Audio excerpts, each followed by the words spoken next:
अहमदाबाद के नरेश ने प्रवासी मजदूरों के लिए 10 राज्यों में 5100 किलोमीटर की पैदल यात्रा शुरू की। सीहोर पहुंचने पर पूर्ण होंगे 1000 किलोमीटर। नरेश शिजपति 7 साल से अहमदाबाद में प्रवासी मजदूरों के लिए काम कर रहे हैं। कोरोना काल के 2020 के लॉकडाउन में प्रवासी श्रमिकों के लिए राशन की सुविधा या 2021 में लॉकडाउन के दौरान राशन, फ्लाइट की टिकट, गैस की बोतल या ऑटो, एम्बुलेंस और ऑक्सीजन की सुविधा हो, नरेश शिजपति ने अपनी संस्था पनाह फाउंडेशन के जरिए प्रवासी मजदूरों के लिए इन जरूरतों को मुहैया कराया। 2015 में नरेश द्वारा शुरू किया गया पनाह फाउंडेशन अहमदाबाद और भारत में सभी प्रवासी मजदूरों के मुद्दे पर काम कर रहा है, क्योंकि वे मजदूरों की समस्या को लगभग बेहतर ढंग से समझाता है। चाहे वो अहमदाबाद का युवा पर्यटक हो या अन्य पर्यटक, मजदूरों की समस्या को ध्यान में रखते हुए नरेश ने ये यात्रा शुरू की है।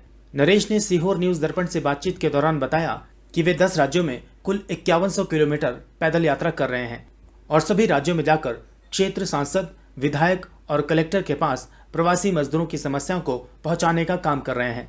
रोजाना वे 40 किलोमीटर चलते हैं और सुरक्षित स्थान देखकर रुक जाते हैं। आइए सुनते हैं हमारे संवाददाता और चैनल हेड अमित मनकोड़ी से सीधी बातचीत। का दौर चल रहा है। चुनाव के दौर के बीच में एक ऐसे व्यक्ति हमें मिले हैं जो 5100 किलोमीटर की पैदल यात्रा कर रहे हैं और वो पैदल यात्रा है प्रवासी मजदूरों के लिए, उनका हक दिलाने के लिए। मजदूरों को कैसे हक मिलता है और कैसे हक दिलवा पाएंगे, पनाह फाउंडेशन से आए हुए हमारे साथी हम बहुत बहुत स्वागत है सीहोर न्यूज़ दर्पण में। क्या नाम है आपका? मेरा नाम नरेश शिजापति है और मैं अहमदाबाद से हूँ। और आप किसी फाउंडेशन से भी जुड़े हुए हैं? हाँ जी, तो मेरा एक फाउंडेशन है, मैंने खुद का सेटअप किया था 2015 में। उसका नाम पनाह फाउंडेशन है और हम लोग स्पेशली 6 साल से प्रवासी मजदूरों के लिए काम करते हैं, उनके हक अधिकार दिलाने के ऊपर और उनके जो सामाजिक सेवाएं होती हैं वो दिलाने की। हमने प्रवासी मजदूरों का एक पीरियड देखा था जिसमें कोविड काल में बहुत सारे मजदूर यहाँ से निकले थे, जो कई ऑटो से जा रहे थे, कई पैदल जा रहे थे, बहुत परेशान होते हुए जा रहे थे। तो ऐसे में ऐसे मजदूरों के लिए भी आप कुछ कर रहे हैं?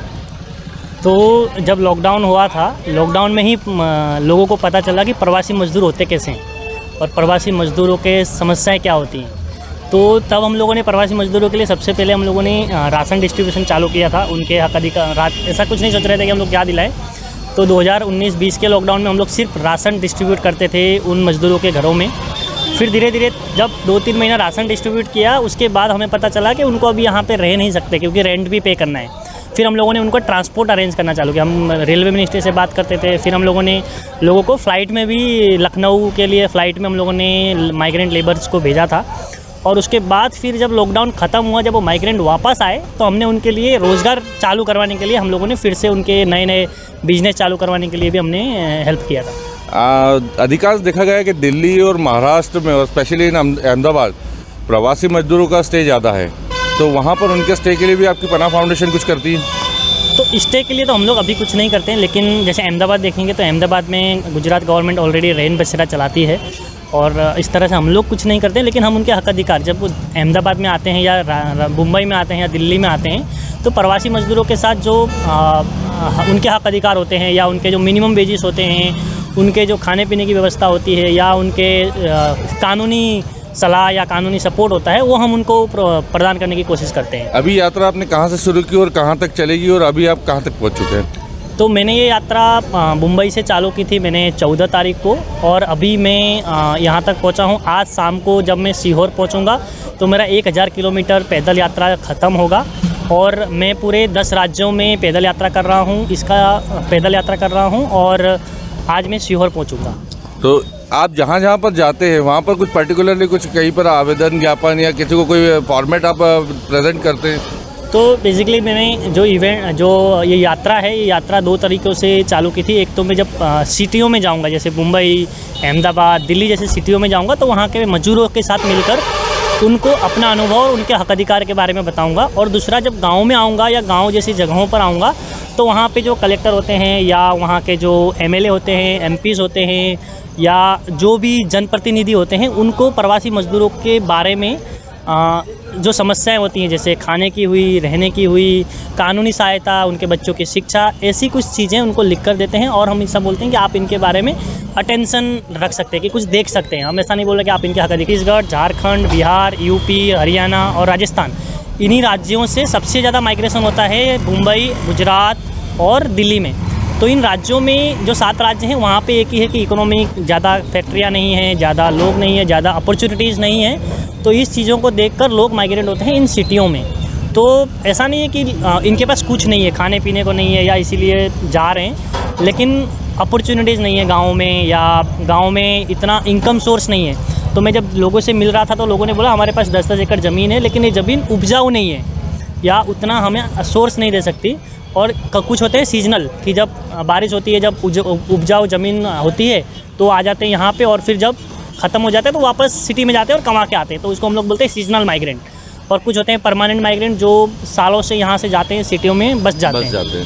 तो उनके लिए भी हम लोग सोचते हैं कि अब कभी होता है चुनाव के टाइम पे वो प्रवासी मजदूरी सबसे ज़्यादा पैसा खर्च करके सिटी से गाँव में आते हैं और वोट देते हैं। तो प्रवासी मजदूर का वोट सबसे महंगा होना चाहिए, कि जो प्रवासी मजदूर है वो सिटी से गांव में आता है सिर्फ वोट देने के लिए। तो उसका लगभग हो सकता है खर्चा, आने जाने का भाड़ा, अपना वो नौकरी छोड़ के आ रहा है तो उसका वोट का ही 1000 से 2000 रुपये कीमत हो सकता है। तो वो सिटी से यहाँ पे सिर्फ वोट देने के लिए आता है। तो कल आप सीहोर पहुंचने वाले हैं, तो सीहोर पहुंचकर आप कहां पर जाएंगे और कहीं पर आप आवेदन देने वाले हैं? तो सीहोर में तो जहाँ पे भी मैं जाता हूँ, कलेक्टर कचेरी या नगर निगम में मैं अपना एक लेटर बनाया हुआ है फॉर्मेट, वो देता हूँ। और कल भी मैं सीहोर और नगर निगम में जाऊँगा और अपना एक आवेदन, इसको आवेदन नहीं बोलेंगे, एक जस्ट अटेंशन लेटर है कि मैं ऐसा माइग्रेंट वर्क को माइग्रेंट कर रहा हूँ। आपके यहाँ पे कोई ऐसी जगह हो जहाँ पे चलना मना हो तो आप हमें बता सकते हैं। તમે ગુજરાતી પણ છો, તો ગુજરાતી થવાની સાથે તમને અત્યારે વરસાદમાં કંઈ પ્રોબ્લેમ તો નથી થતી? નહીં, ऐसा આવી કોઈ પ્રોબ્લેમ તો નથી, અને અમે ચાલીએ છીએ, રેનકોટ છે મારી જોડે, અને લોકો સપોર્ટિવ છે। એમપીમાં આવ્યો તો એમપીમાં તો બધા જ લોકો સપોર્ટિવ છે, અને અત્યારે તો કોઈ એવી પ્રોબ્લેમ નથી। પણ હું daily but you are alone, તો દિવસમાં જ નીકળતા હશો, રાતમાં નહીં નીકળતા हो? हाँ, तो એવું છે कि ऐसा है कि मैं हर रोज़ 40 किलोमीटर चलना ही है मुझे। मैं सोच रहा हूँ 40 किलोमीटर चलूँगा तो मेरा 5100 जो है वो 120 दिन में पूरा हो जाएगा। तो मैं उस रूट से चल रहा हूँ, हमेशा 40 किलोमीटर चल लेता हूँ। अगर रहने की व्यवस्था या खाने की व्यवस्था नहीं होती है तो वहाँ पे कहीं मैं लिफ्ट लेके 10 किलोमीटर 5 किलोमीटर आगे पीछे हो जाता हूँ। तो सीओ न्यूज़ दर्पण के आपको बहुत बहुत शुभकामनाएं, आपकी यात्रा सफल रहे। और हम बताना चाहेंगे कि प्रवासी मजदूर जिसके बारे में बहुत कम लोग जानते हैं, लेकिन जब कोविड काल आया तो कोविड काल ने सभी को समझा दिया कि प्रवासी मजदूर क्या होते हैं। जब ऑटो की कतारें देखने को मिली और पैदल पैदल जाते हुए यात्री दिखे, पेट को पालने के लिए जब प्रवासी मजदूर एक जगह से दूसरी जगह पर जाता है तो उसकी मदद ज़रूर होना चाहिए। सीओ न्यूज़ दर्पण के लिए अमित मंकोड़ी, आज तक।